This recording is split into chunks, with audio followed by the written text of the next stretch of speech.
Assalamualaikum warahmatullahi wabarakatuh. Perkenalkan, nama saya Fitri Novitasari, NIM 268 dari kelas 4 PGSD A2.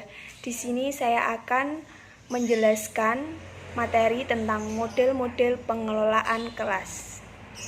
Apa itu model-model pengelolaan kelas?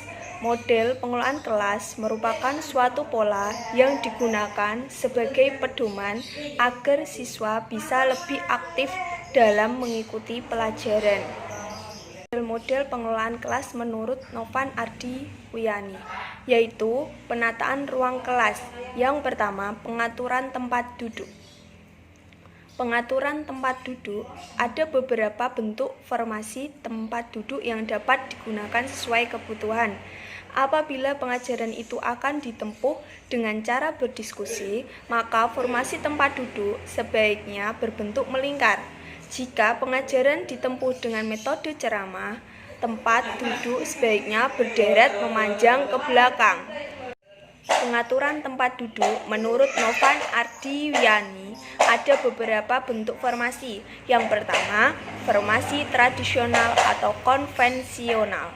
Pada formasi tradisional, siswa duduk berpasang-pasangan dalam satu meja dengan satu kursi panjang atau dua kursi. Model ini sangat memiliki keterbatasan, yaitu pandangan teman yang berada di kelas, terutama di belakang, sering terganggu. Formasi ini cocok untuk metode ceramah. Yang kedua yaitu formasi auditorium.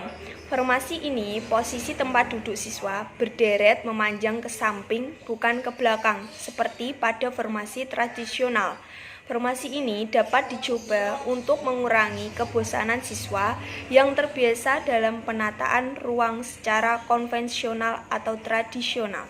Formasi auditorium ini, guru menggunakan metode ceramah dan biasanya disertai tanya jawab yang sifatnya interaktif. Yang ketiga yaitu formasi chevron.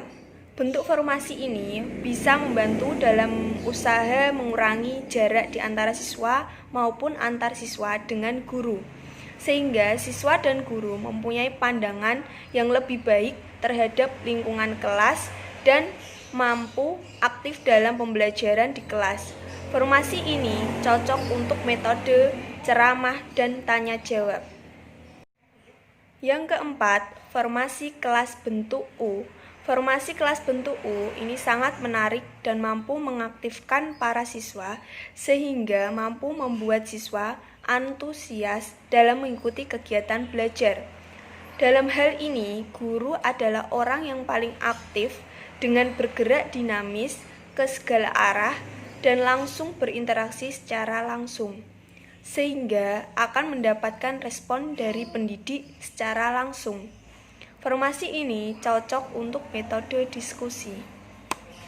Yang kelima, formasi meja pertemuan, yaitu formasi ini dapat digunakan dengan cara membagi siswa menjadi beberapa kelompok di dalam kelas, yang mana guru biasanya memberikan tugas kelompok untuk diselesaikan secara kolektif. Formasi ini baik digunakan untuk kerja kelompok. Yang keenam yaitu formasi konferensi. Pada formasi ini, guru hanya melontarkan tema yang harus dibahas, kemudian mengawasi dan sekali mengarahkan siswa untuk bisa menjalankan kegiatan belajar. Formasi konferensi ini sangat baik digunakan ketika guru hendak menggunakan metode diskusi dan debat aktif. Yang ketujuh yaitu formasi pengelompokan terpisah. Hal tersebut disesuaikan dengan tema pengajaran yang cocok dengan formasi ini.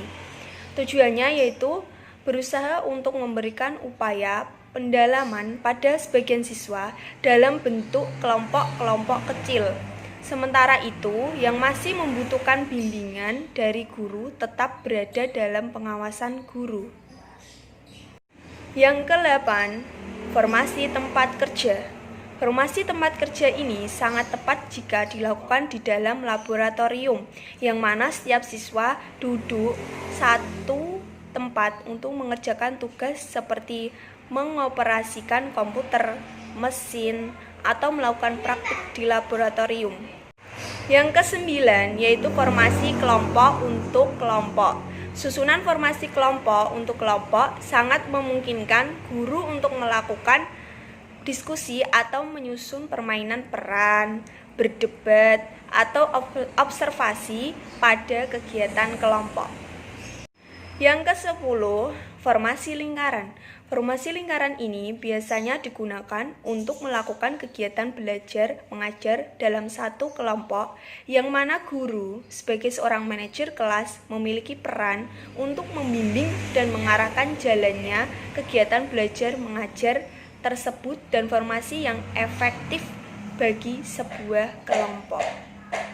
Yang terakhir, yang ke-11, formasi periperal.